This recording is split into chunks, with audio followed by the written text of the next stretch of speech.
piratas. Noticias de ayer, extra, extra. Noticias de ayer, extra, extra.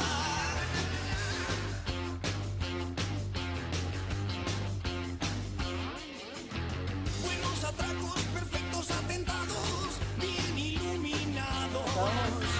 Las monjas verdes revolucionarias para gran consumo. Noticias de ayer, extra, extra. Noticias de ayer, extra, extra.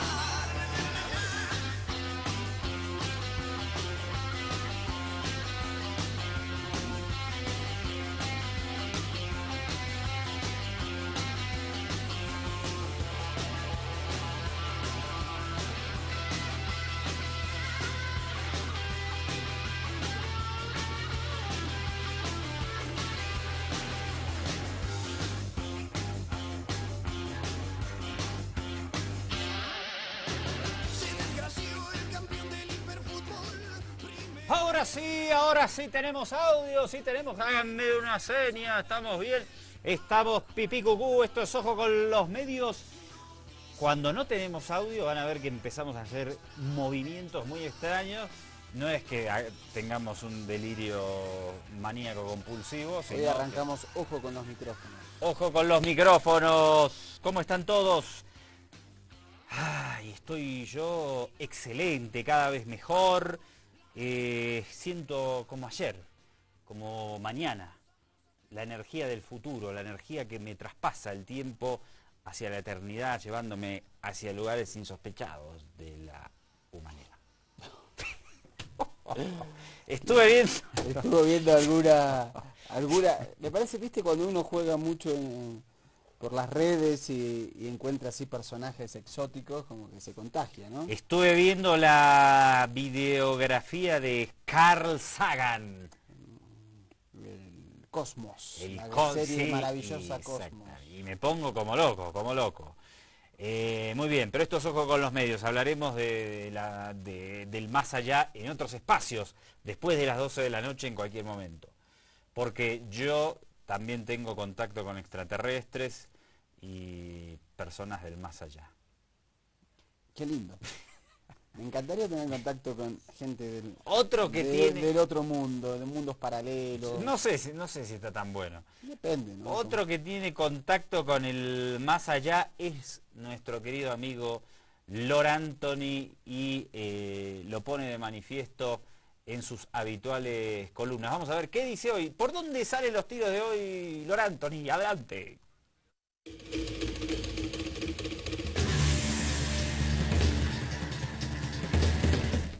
Comandante Solari y doctor Mariano, en esta ocasión y en esta columna, pues revisando encontré unos datos curiosos de Japón que me gustaría compartirlos con ustedes.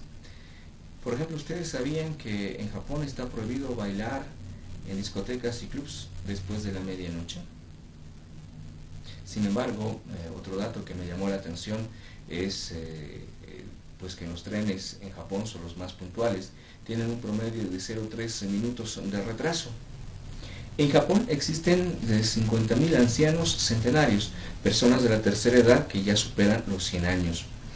En Tokio se vendió, por ejemplo, el atún más caro en 1.76 millones de dólares, que está casado con un dato que me llama mucho la atención, y es que el promedio de homicidios por arma de fuego en Japón solo son de 2 al año.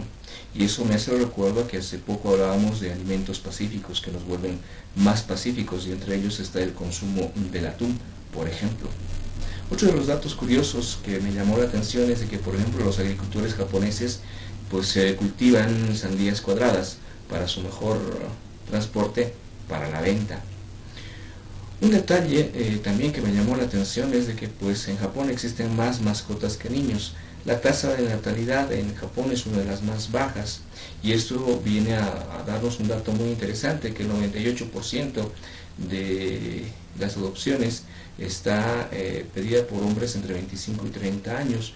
Esto porque no tienen en su descendencia un hijo varón, porque la tradición manda a continuar el apellido o el negocio familiar, por ejemplo.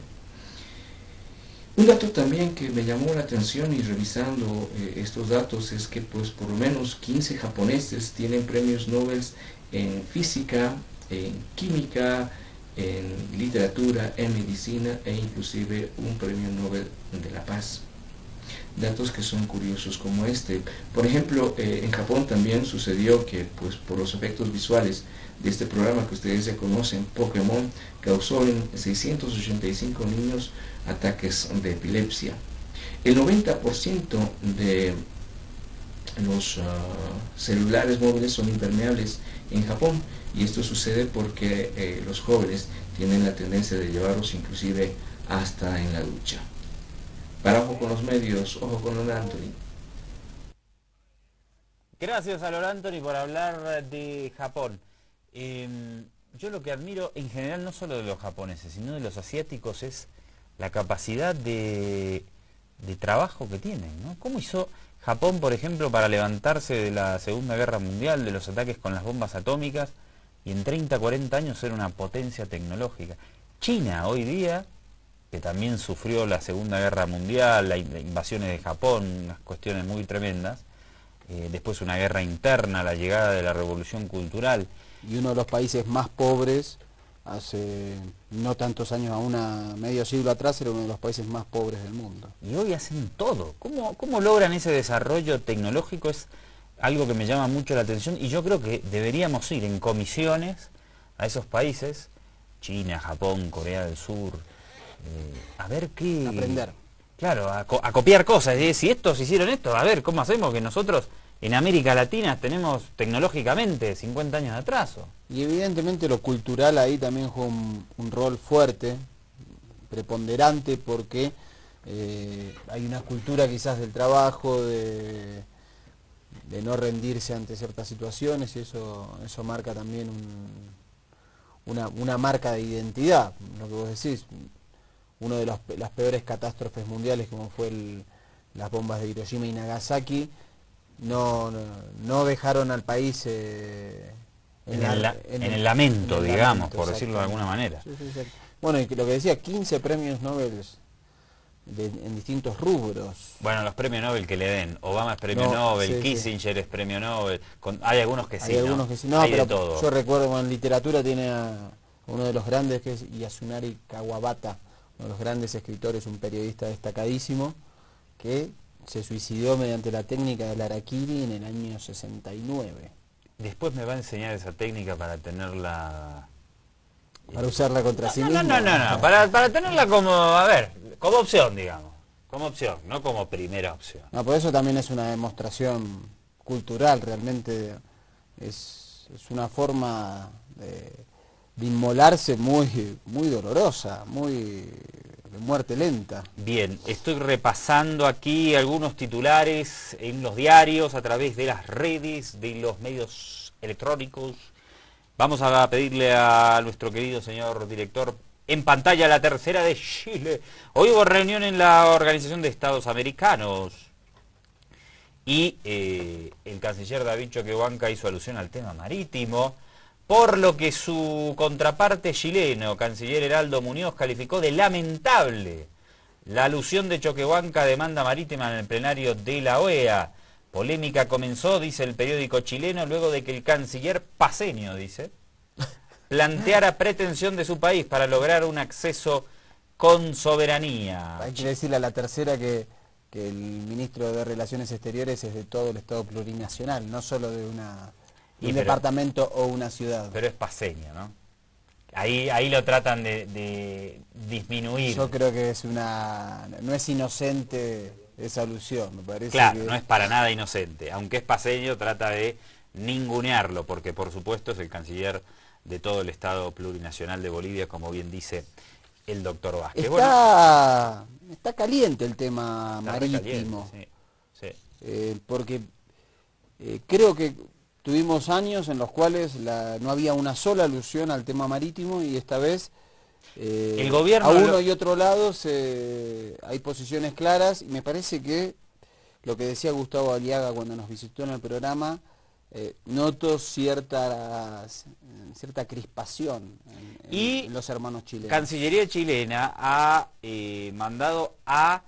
instruido a sus embajadores para que tengan discurso y combatir la ofensiva diplomática boliviana en el tema marítimo, que está directamente relacionada con la causa ante la Haya. Así que vamos a tener idas y vueltas hasta que la Haya determine. Me animo a asegurarle. Creo que una declaración de Heraldo Muñoz, el canciller chileno, da cuenta de esa preocupación, porque tratando de descalificar la demanda dijo que era comunicacional en un momento, lo cual admite subrepticiamente de que había tenido éxito en la instalación del tema marítimo o la reinstalación del tema marítimo del derecho soberano de Bolivia, una salida al Pacífico con bastante éxito. Doctor, esto es Ojo con los Medios. Estamos a través del 4161 Avia Yala para La Paz y el Alto, y en la Causachum Coca para la Yafta, la ciudad de Cochabamba. Saludamos a todos quienes nos sintonizan, quienes nos ven. Estamos conectados siempre en las redes sociales. Ojo con los Medios, nos ubican fácil en Facebook y en Twitter. Y también tenemos nuestra dirección de Gmail con la misma firma. Ojo con los Medios. Hoy cumple 49 años Gerardo Hernández. Gerardo Hernández, uno de los 5 presos cubanos antiterroristas en cárceles estadounidenses. Ahora son 4 los que están tras las rejas. Gerardo está... 3 ahora. 3. Y Gerardo está hace 15 años. Exacto, hace 15 años. Nosotros dijimos, vamos a aprovechar esto en esta serie que venimos haciendo de injerencia estadounidense en todos lados, para hablar un poco del caso del terrorismo contra Cuba, para darle un poco de contexto grande al tema de, vamos a seguirle llamando los 5 antiterroristas cubanos que cayeron presos en cárceles estadounidenses acusados de realizar espionaje dentro de los Estados Unidos. Lo que estaban haciendo estos ciudadanos cubanos era infiltrarse en las organizaciones terroristas de Miami para evitar ataques en contra de la isla. Tenemos muchos materiales al respecto, vamos a aprovechar también para ver a Fidel, ¿no? Hoy. Sí, y siempre Fidel es una nave insignia, una luz, me parece que siempre nos deja... Por suerte hoy, creo, doctor, ya que esto es Ojo con los Medios, hay un conjunto de medios de comunicación, cosa que no sucedía 10 años atrás, que nos permiten una visión un poco contrahegemónica, pero un poco más instalada. Antes era como prácticamente imposible, por ejemplo, en la década del 90, acceder a medios de comunicación masivos que no siguieran la línea de Washington era imposible.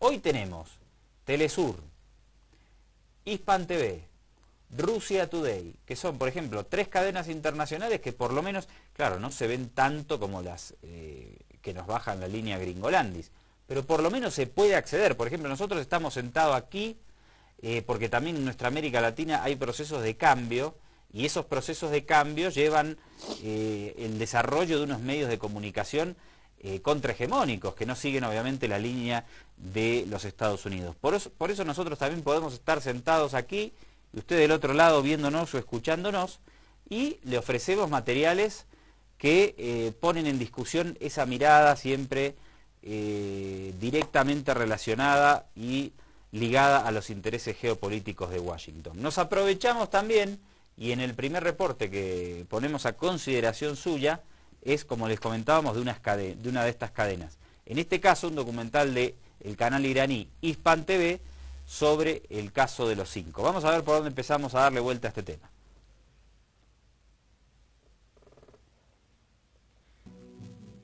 Cuba ha sido históricamente objeto de repetidos ataques. El desastre de 1976, cuando el avión de Cubana, que había salido originalmente desde Venezuela, fue detonado con 2 bombas, fue durante mucho tiempo el peor ataque terrorista en América.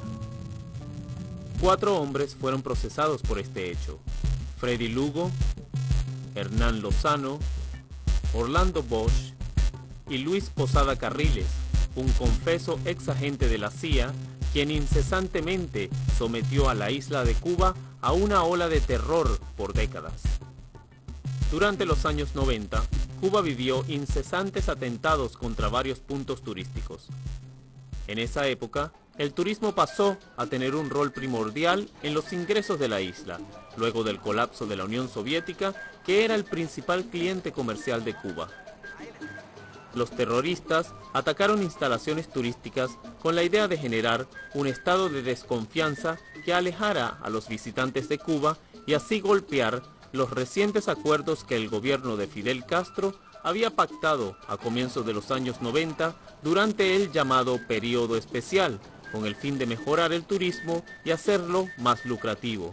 Es en esa época de los años 90 que 5 cubanos fueron a los Estados Unidos buscando infiltrar grupos radicales en Miami, de los que se sospechaba estaban detrás de estos atentados. El salvadoreño Raúl Ernesto Cruz había colocado bombas en los hoteles Chateau, Tritón y Copacabana. En este último murió un joven empresario italiano de 32 años. Numerosos ataques se llevaron a cabo especialmente en 1997. Las fuerzas de seguridad lidiaban con la situación, mientras, en los Estados Unidos, los 5 de Cuba buscaban pistas para poner fin al terror.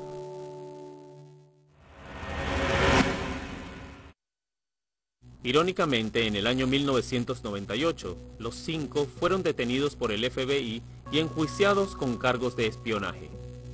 Gerardo Hernández, condenado a 2 cadenas perpetuas. Ramón Labañino, sentenciado a 30 años.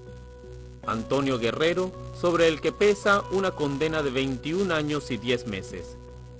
Fernando González, quien tras casi 18 años será liberado en febrero del 2014, y René González, quien salió de la cárcel en octubre del 2011, debiendo pasar 3 años de libertad supervisada en Miami.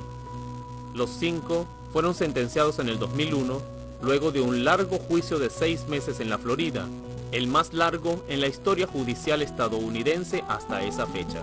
Sin embargo, su detención se dio en 1998. El caso de los 5, claro, hay que repasar, y esto también ha sido ocultado por los medios de comunicación a lo largo de los últimos 50 o 60 años, o desde el triunfo de la Revolución Cubana. La guerra que le ha lanzado Estados Unidos a la Revolución Cubana prácticamente desde sus inicios, en todos los aspectos: intentos de asesinato a Fidel, guerra bacteriológica, guerra mediática, guerra psicológica a través de los medios de comunicación. Claro, la seguridad cubana evidentemente tuvo que tomar sus medidas para responder a estas agresiones. Y esto no es retórica. Deberíamos, en este marco de los especiales, hacer el raconto de la historia de la cantidad de ataques que han pergeniado de manera clandestina, casi siempre. Después tenés la ley Helms-Burton, el bloqueo, hay cuestiones que son públicas, pero hay muchísimas que son clandestinas. Parte de esta ofensiva y de esta guerra para destruir el ejemplo de la Revolución Cubana, y hablamos de Cuba porque fue, digamos, el primer foco revolucionario, hablando a nivel países de América Latina, pero a lo largo de toda la historia, cualquier país que se opuso a los intereses de Estados Unidos ha tenido una guerra permanente, pero Cuba, claro, como está nada más que a unas pocas decenas de millas, 93 millas de las costas de Florida, entonces los gringos dicen, no podemos permitir que estos que están acá, al alcance de nuestra mano, no sean una neocolonia nuestra. Sí, recordemos que el primer año de triunfo de la Revolución, Estados Unidos estuvo como expectante a ver cuál era el rumbo. Cuando vio que el rumbo iba hacia la expropiación de empresas norteamericanas en la isla, hacia la universalización de los derechos sociales en salud, educación, derechos civiles, y ahí empezó con una serie de atentados. Cuando empezó con una serie de atentados en puertos, en distintos lugares estratégicos para Cuba, ahí Fidel y la Revolución tomaron una decisión que quizás otros en otras circunstancias decir, esto se está poniendo peligroso, no nos pongamos en contra del gigante que tenemos acá al ladito, declararon ahí a la Revolución con su carácter marxista-leninista. Y recordemos que un año después viene la invasión de Playa Girón en el 61. Recuerdo que en el ataque al puerto, en este impulso de los sectores contrarrevolucionarios de Miami, con el apoyo de los servicios de inteligencia estadounidense, en particular de la CIA, empezaron a impulsar ataques terroristas en contra de la isla, y ahí veíamos en el reporte y escuchábamos el caso de Luis Posada Carriles. Es en una manifestación de repudio a uno de esos ataques, en la explosión en el puerto, no me acuerdo exactamente el Maine, no me acuerdo el nombre del barco, que es que le toman la foto, la famosa foto que se va a transformar en un ícono mundial del Che Guevara, en una de esas manifestaciones donde el Che expresa su indignación, la profundidad en su mirada, ¿no? Y bueno, sale de esa indignación justamente, y me parece que no es casual, que es la imagen de la rebeldía, el ícono de la rebeldía a nivel mundial, esa imagen del Che, sale justamente de la indignación generada por uno de estos ataques terroristas impulsados por los servicios de espionaje estadounidenses. ¿Qué le parece, doctor, si hacemos un corte y al regreso aquí en Ojo con los Medios, vamos con otro material de esto de Hispan TV que tiene que ver justamente con el tema mediático? Y me contás al regreso cómo hizo Estados Unidos para desarrollar esta estrategia de agresión en materia mediática, que es el punto donde nosotros siempre nos detenemos aquí en Ojo con los Medios, al regreso de esta pausa.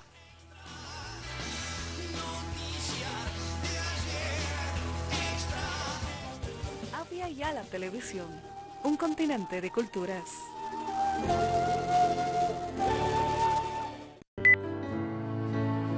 Porque creemos en tu trabajo y creemos en ti. Nuestro compromiso es mejorar tu vida y la de todas y todos los bolivianos.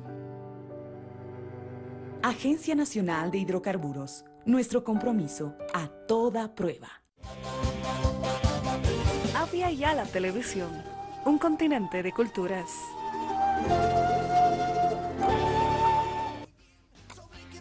Volvemos aquí a Ojo con los Medios luego de la pausa. Por ejemplo, el atún. ¿Cómo lo utilizó muchísimos instrumentos o herramientas para tratar de socavar los cimientos de la Revolución Cubana, algunos institucionales, como excluir de la Organización de Estados Americanos a Cuba, otros ilegales y clandestinos, como el intento de sabotajes, de asesinatos del comandante Fidel Castro, de tratar de meter y lograr un embargo económico, y otros son los comunicacionales, es decir, instalar la idea de que la Revolución Cubana es una dictadura y tratar también de introducir medios de comunicación en los cuales se atente contra los principios básicos de la revolución. Uno de los lugares donde se hizo esto fue en Miami, donde se crearon instrumentos comunicacionales muy poderosos, muy financiados, con mucho dinero por el Estado norteamericano para tratar de introducir mensajes comunicacionales contrarrevolucionarios en la isla. Así que vamos a ver una nota al respecto sobre cómo trabajó esto Estados Unidos. Luego de la Revolución Cubana en 1959, más de 400.000 cubanos llegaron a Miami. La gran mayoría era gente de clase media y alta que vivían privilegiadamente en Cuba bajo el régimen del dictador Fulgencio Batista, quien a su vez era apoyado por los Estados Unidos. En 1980, otros 150.000 cubanos llegaron a Miami a través del llamado Éxodo de Mariel, mediante el cual los gobiernos de Cuba y Estados Unidos acordaron el asilo de este contingente de personas en Miami. La Casa Blanca financia con dinero federal las operaciones de emisoras de radio y televisión dedicadas a emitir informaciones en contra del gobierno de Cuba. La página web de Martí, sin embargo, refleja una importante carga política. Y esto quedó de manifiesto cuando se descubrió en el año 2006 un caso de corrupción en el que periodistas del Miami Herald trabajaron clandestinamente para Radio y TV Martí, recibiendo pagos directos de la Casa Blanca para escribir artículos contra los 5 de Cuba en la época en que se llevaba a cabo el juicio en Miami. En efecto, no hubo ninguna sanción jurídica. Aún con las pruebas y recibos en la mano, algunos de los periodistas fueron reinstaurados en el Miami Herald. El objetivo de estos periodistas durante el juicio a los 5 fue el de escribir artículos que colaboraran a crear una atmósfera informativa en Miami en contra de los acusados. Y es que la política en esta ciudad es el tema de conversación de todos los días. Pero el criterio político en Miami es uno solo, el anticastrismo. Esto lleva a un extremo en donde no se puede decir nada que tenga una connotación positiva hacia Cuba y los Castro.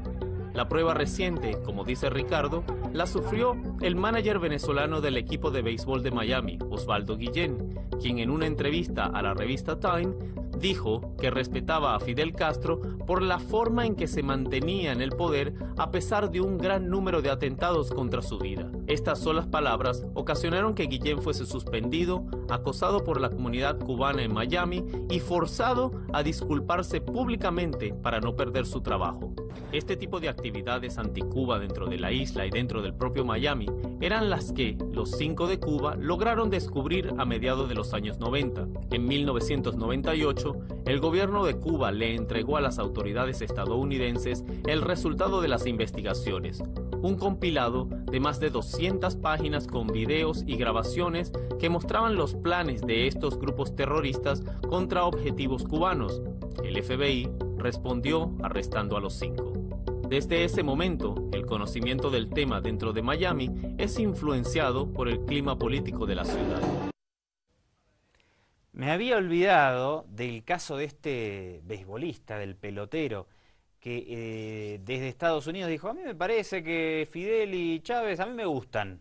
Sí, me gusta cómo ejercen el poder, lo que han hecho por sus pueblos, pero me encantan estos paladines de la democracia. Los paladines de la democracia dicen, Cuba es una dictadura, queremos que haya democracia. Pero Cuando si hay una persona pública que sale a decir, a mí me parece que lo que pasa en Cuba y en Venezuela está bien, entonces no puede trabajar más en Estados Unidos. Está bueno como ejemplo de lo que decía el doctor, democracia y dictadura.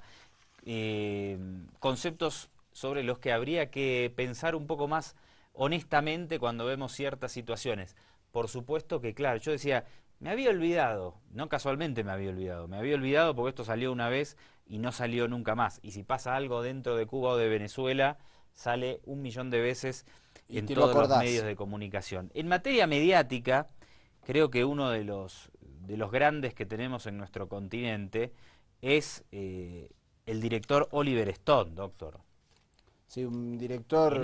En esta cuestión de, desde Estados Unidos, dar vuelta a esa hegemonía, ¿no? Sí, ahí tenemos, antes nombrábamos a 3 cadenas internacionales que son contrahegemónicas dentro de Estados Unidos, también tenemos un proyecto comunicacional muy interesante que es Democracy Now!, que también es muy recomendable, se lo puede seguir por página web, tiene televisión, tiene radio, tiene soporte escrito, es un espacio muy interesante, contrahegemónico dentro de Estados Unidos, y creo que hay que apostar a esas cosas. Creo que una de las cosas importantes que también hicieron nuestros procesos de cambio es darle mucha importancia a lo comunicacional.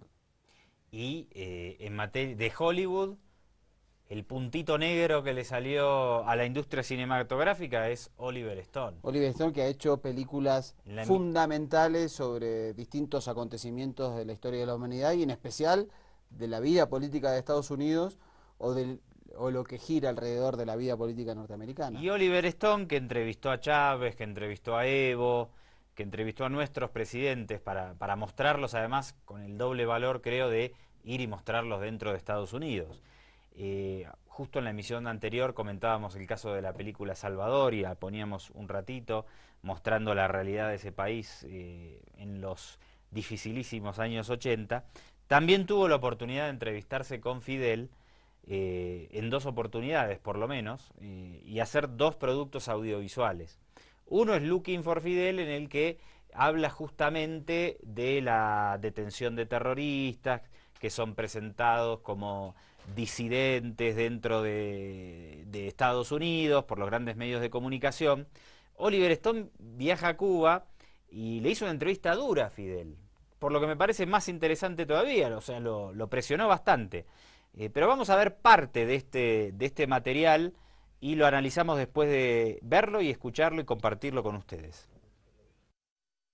Me doy cuenta que mi verdadero destino va a ser la guerra que voy a tener con Estados Unidos. Desgraciadamente resultó profética, pero no era una intención.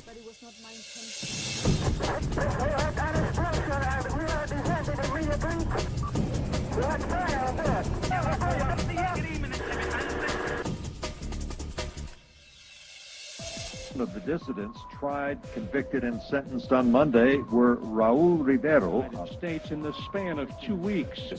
Federal offense in the United States, and that if he arrived in the United States, U.S. law enforcement authorities would investigate and prosecute. Chief of U.S. Diplomatic Interest Section in Havana, James Kaysen,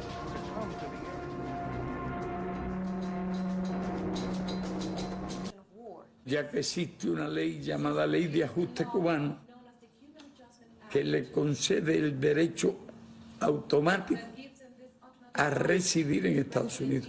Tienen efecto en esos grupos marginales que no recibirían jamás visa para viajar a Estados Unidos. Y tienen una sola forma: hacerlo ilegal. Y por tanto había que cortar sin perder un minuto esa ola de secuestro. Y solo había una forma de cortarlo de acuerdo con la ley. No fue una ejecución extrajudicial. Allow the fact that a man, whatever how bad he is in America, we put him through a long appeals process. He has access to his family. Pero él habla. Vamos a darle un poco de contexto a esta entrevista, cosa que no hicimos antes. Esto se produce en el año 2003, muy pocos días después de la invasión de Estados Unidos a Irak, cuando Bush dijo, además, entonces presidente de los Estados Unidos, nuestro amigo George Walker Bush, que ellos tenían la potestad de atacar de manera preventiva, si así lo consideraran, cualquier oscuro rincón del mundo. Claro, sucedió que en Cuba algunos ciudadanos empezaron a secuestrar aviones para huir hacia Miami.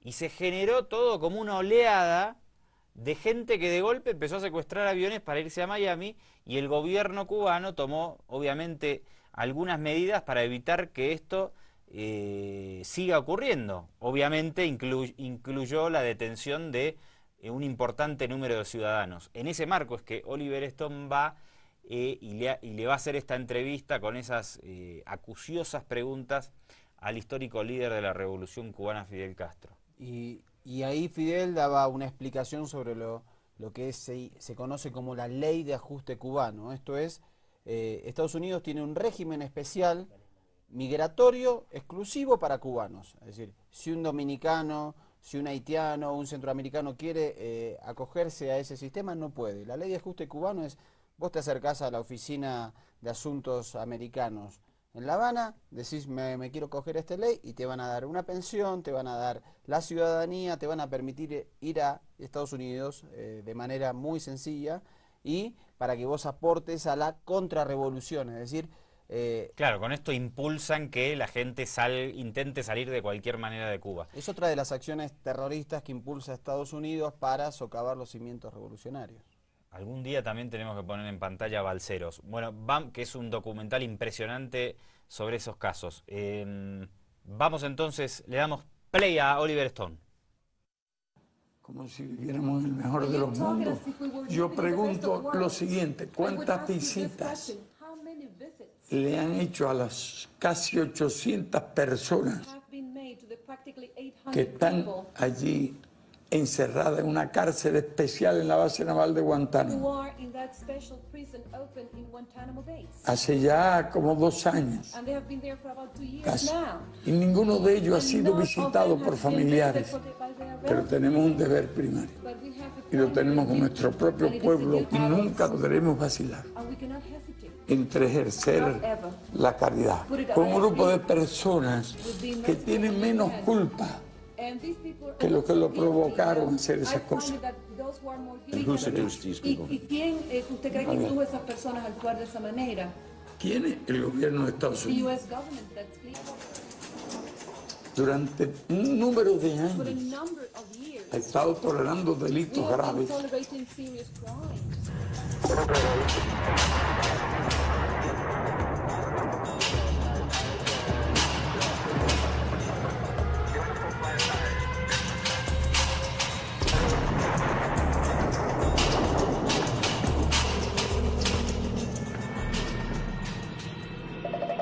Pero no estamos viviendo momentos como este, en que un gobierno, el gobierno de la potencia más poderosa que ha existido jamás, habla de ataques preventivos y sorpresivos. Ni siquiera Reagan lanzó teorías de ese carácter. Ni siquiera Bush padre. Es necesario que la comunidad mundial tome conciencia de la gravedad que tales hechos implican. La CIA inventó y alentó los secuestros de aviones para aplicarlos contra Cuba en los primeros años de la revolución. Intimidar al pueblo es imposible. Los ataques terroristas impulsados contra Cuba por parte de Estados Unidos merecerían más espacio en la memoria colectiva que van instrumentando los grandes medios de comunicación masivos. Hacemos aquí una breve pausa y al regreso más Looking for Fidel, buscando a Fidel, Oliver Stone en La Habana con el gran líder Fidel Castro. No te lo pierdas.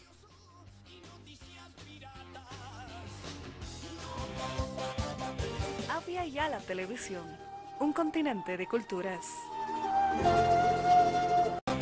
Avia Yala Televisión, un continente de culturas.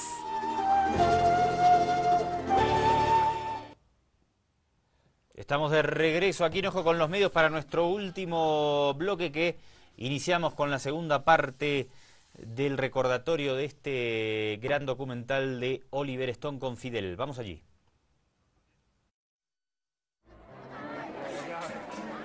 Él está muy preocupado porque hemos tenido que arrestar y someter a los tribunales a unos cuantos llamados disidentes. ¿De qué vive? De las miserias que les dan los imperialistas que les pagan para eso. Y del robo al pueblo.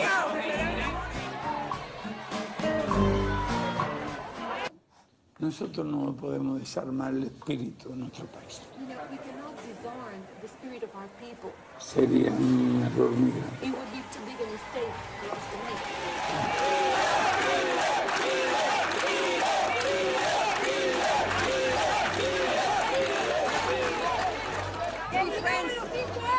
It seems to me they're preparing for war on this block. Dice que le parece que quieren, nos vamos 10 cuadras más para allá o 20 para acá.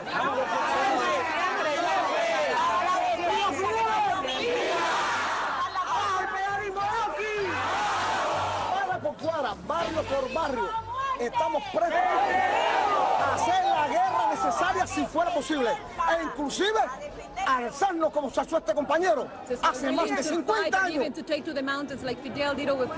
Pero oye, que esa gente tiene muchos aviones de bombardeo, muchas bombas. Comandante, bajo la sombra de esos aviones somos capaces de luchar. Y somos capaces de resistir y seremos capaces de obtener la victoria, como la tuvo ese compañero hace más de 43 años. Hasta la última gota. El venezolano del equipo de béisbol de Miami. Tienen video, tienen computadora, tenemos un Fidel y que viva Fidel. En un país hay un negro como aquí que trabaja, yo mismo soy de transporte, soy una empresa científica. En ningún lugar hay negro así. ¿Hay algún niño sin escuela? ¡No!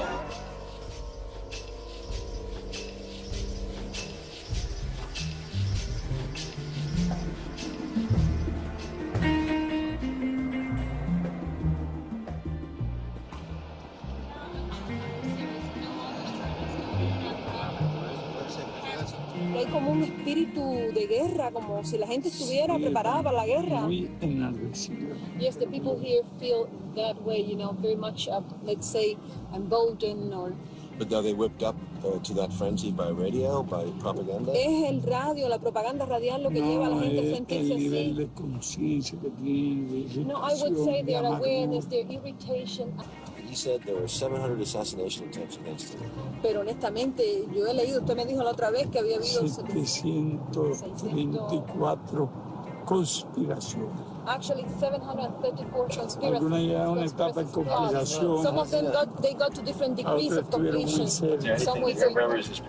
¿Hay algún asesinato en particular, algún intento de asesinato que le haya parecido especialmente bien concebido? El más próximo, estuve a punto de tomarme un batido de chocolate. Ahí estaba Fidel con Oliver Stone y la indignación de la gente por estas agresiones permanentes de Estados Unidos en contra de Cuba. La más clara de ella tal vez sea el bloqueo de más de 50 años.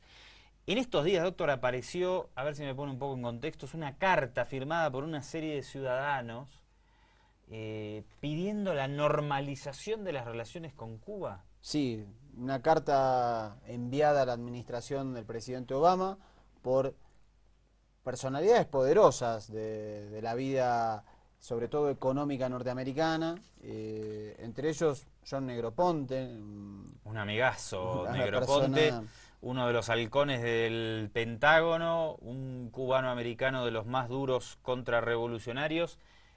¿Cómo hacemos para explicar en breve por qué Negroponte, que estuvo ligado con la administración Bush, con la mayoría de los procesos desestabilizadores contra gobiernos progresistas en América Latina durante los 30 años, ahora aparece firmando una carta? Sí, lo que dicen es que ya es una política anquilosada, añeja, que no tiene sentido y que no ha servido el bloqueo contra Cuba y que es necesario empezar a normalizar algunas relaciones, básicamente las relaciones económicas. Lo que quieren estos sectores es, en primera instancia, ingresar a Cuba para, digamos, participar en sectores turísticos o ahora con las nuevas aperturas económicas que anunció el presidente Raúl Castro, poder participar en esas empresas mixtas que se están proponiendo ahora.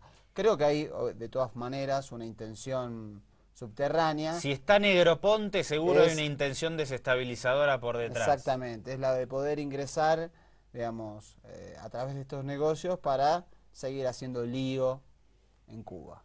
Bien, claro, esto genera el debate en los medios de comunicación. En este caso vamos a compartir algo de lo que puso CNN en pantalla acerca de este tema y luego lo escuchamos, lo vemos y luego lo comentamos.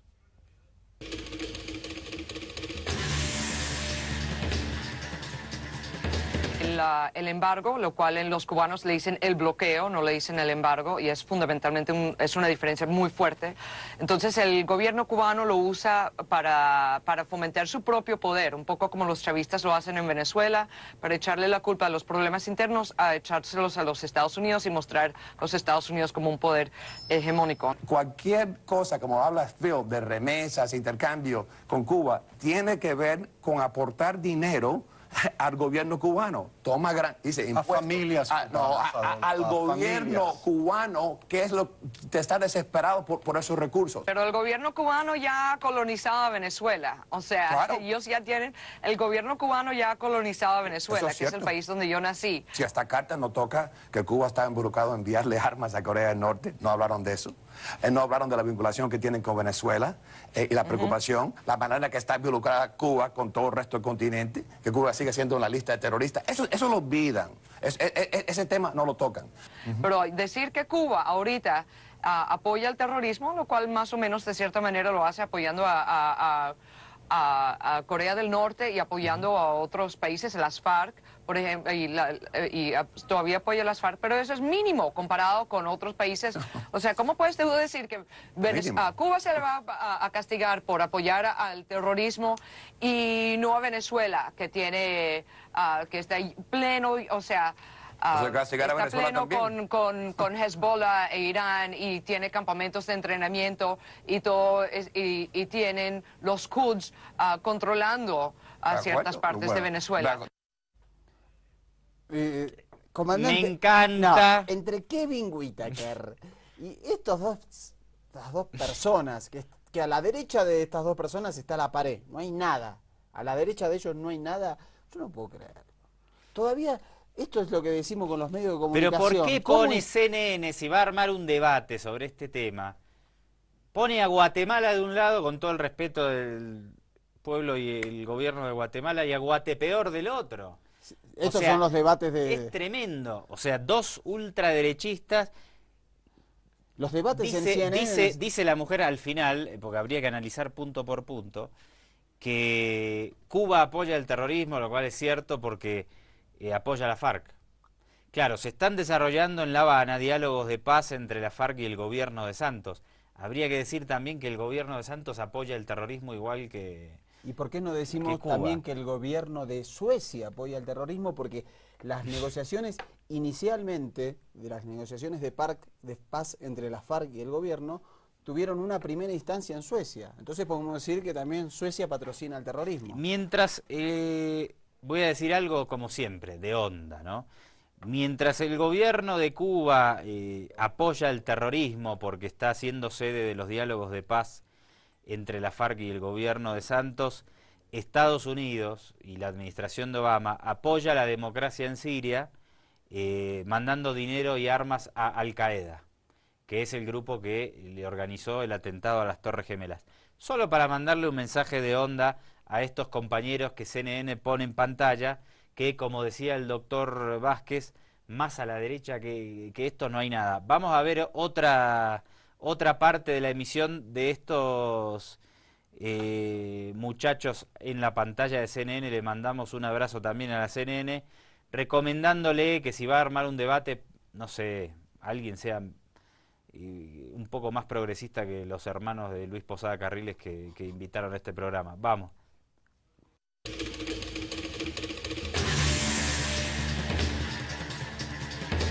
Las remesas que van a recibir de los Estados Unidos ayudaría a la sociedad civil mucho más y abrirse y a desmentir las mentiras del gobierno cubano que solamente maneja una cosa de propaganda que es increíble. O sea, si has pasado tiempo ahí y has visto el control de la televisión, del internet, es totalmente una burbuja.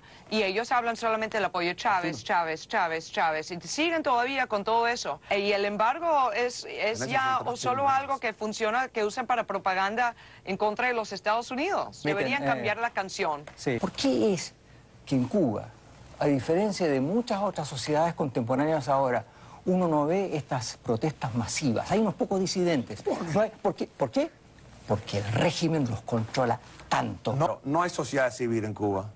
No hay nada independiente en Cuba. Yo los dejo a ustedes hablar. Esto es un régimen que lo controla todo. Esto es un régimen que está aprovechando. El régimen a estas alturas económicamente se está viniendo abajo. Y lo que están buscando ellos es efectivamente cómo tratar de salvar toda esta cosa. Y tenemos que ser inteligentes, aprovecharnos de la oportunidad. Lo que no tenemos que hacer, el poder en Cuba está concentrado, parecido a Corea del Norte, en una empresa familiar, una dictadura familiar. Ahí está. Está bueno, dos conceptos quiero remarcar yo. Dice, no hay sociedad civil. Y ya veíamos antes el ejemplo del pelotero, del beisbolista, que en Miami dice, a mí me parece que Fidel Castro me cae simpático y Hugo Chávez me parece lindo, y no pudo trabajar más en ningún lado. Entonces vamos a introducir algunos elementos para desarmar este discurso absurdo que se pretende presentar desde CNN. Ahora apareció un tercero que es Osama Bin Laden, Posada Carriles y Orlando Bosch. Bien. Es la organización de un debate de ideas supuestamente que hace CNN, en la cual solo el debate de ideas puede ser demonizar a la revolución cubana. Y hablan con una liviandad del embargo contra Cuba, porque recordemos que cuando cae la Unión Soviética, Cuba tuvo que entrar en el llamado periodo especial. Y mientras duraba eso, que fue un periodo muy complicado, Estados Unidos decidió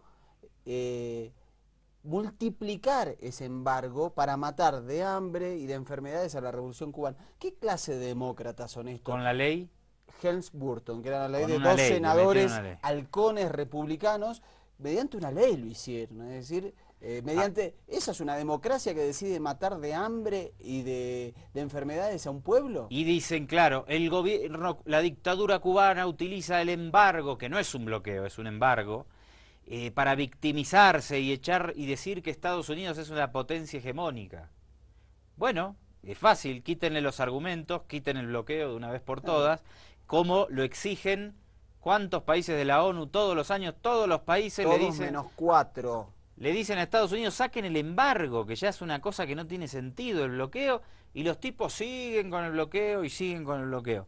Basta del bloqueo, como lo pide una vez, lo pide el mundo. Todos los países, más allá de cuestiones ideológicas, piden que termine el bloqueo. Entonces, quítenle el argumento al gobierno de Cuba para victimizarse, anulando de una vez por todas ese embargo que cuando lo pusieron dijo que era directamente, lo decía en sus postulados, para matar de hambre y quitarle el apoyo al gobierno de Fidel Castro. Una causa muy humanitaria, por suerte, muy democrática y humanitaria. Vamos con otro demócrata y humanitario, ¿tenemos tiempito? Sí. Vamos rápido con Marco Rubio, uno de nuestros preferidos aquí en Ojo con los Medios, poderoso senador ultraderechista del ala republicana, del Partido Republicano, perdón, se refiere a Cuba. Vamos.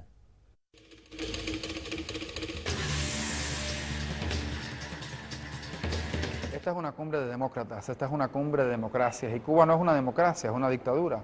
Y no solamente es una dictadura que no piensa cambiar en ningún momento.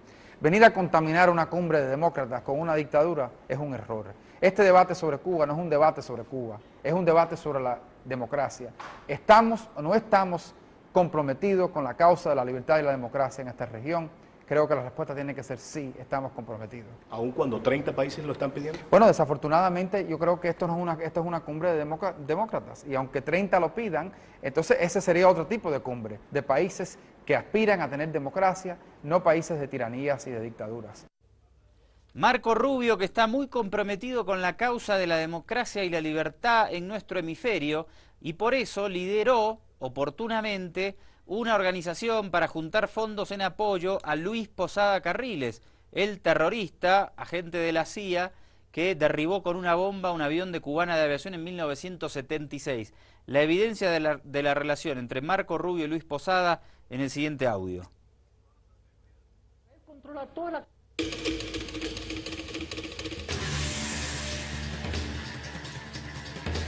Aquí está la Junta Patriótica Cubana, pero al dar estos nombres,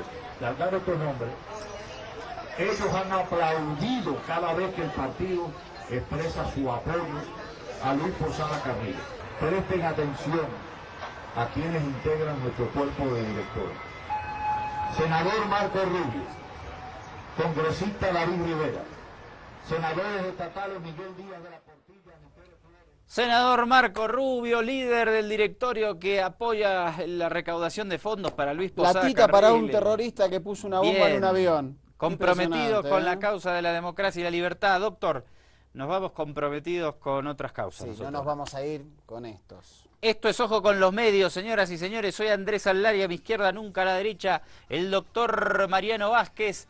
Y cerramos la emisión de hoy, nada más y nada menos que con Fidel. Hasta mañana.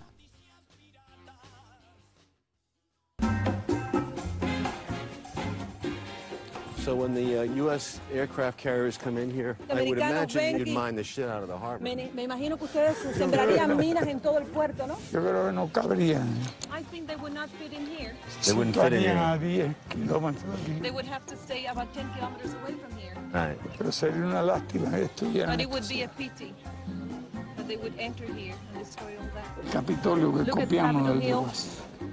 resembling the U.S. Capitol Hill. Son un centímetro más grande que el de Washington. Just a few centimeters bigger than that of Washington.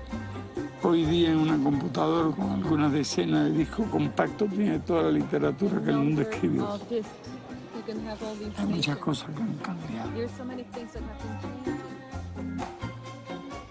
Yo no sé para qué lanzar un tanto. I do not know why the world has been making so much progress to end up in this. ¿Por qué permitieron que el pueblo viera todo eso? The sun's going down. I want to ask 2.5 Estamos quick perdiendo el sol. questions. Dos preguntitas rapiditas. Is it true that Henry Kissinger was offering Fidel a chance to end the embargo, el fin del embargo, but that Fidel went into Angola pero que entonces and en ese upset that momento Fidel fue a Angola negotiation? y puso fin a esas negociaciones de Kissinger? Acababan con el bloqueo si rompíamos con los soviéticos. They offered us that they would put an end to the embargo Que if acababan we con el broke bloqueo relations with the si Russians. dejábamos ayudar That they would lift the embargo a los revolucionarios if we stopped latinoamericanos. helping the Latin American Que revolutionaries. acabábamos con el bloqueo ¿Qué año fue eso? casi todos los años. Almost siempre every una year, you forma know, de they had decir. different demands. So Kissinger, who was one of the most powerful men on earth, is offering him a deal. Would they have done it? Ya lo hubieran Después levantado. nos íbamos de aquí porque dejábamos de ser revolucionarios. No, after that we would have had to move from here because we would have been no longer revolutionaries anyway. Si tuviéramos alma de traidor. Still, even if we had the soul of a traitor, even if we had been inclined to betray any country, we cannot trust any promise made. You must stand firm against terror. Estados Unidos admite que si uno se venda, You know that the United States, the only things como los allowed, rusos, por ejemplo los rusos, like the Russians, soviéticos, it's allowed. That's all the American states. fíjense, que no se olvide. Please, Aunque do not muchos forget this. norteamericanos son Even when there are many excelentes Americans personas who are excellent people, por tradición histórica. who think, who have a historical tradition, Estados Unidos no acepta otra cosa que la the United rendición. States does not accept anything but surrender. It's all that it would take. Think about it. The United States would not take anything else. It's all.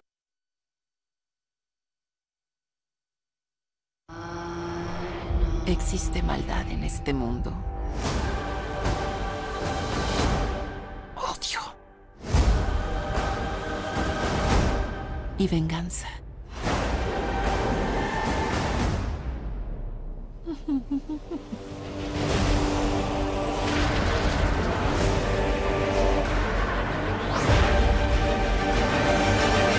Maléfica.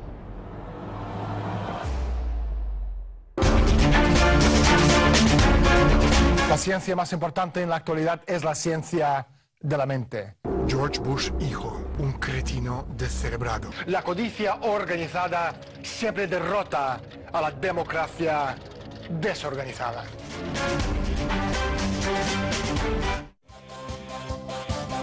Avia Yala Televisión, un continente de culturas.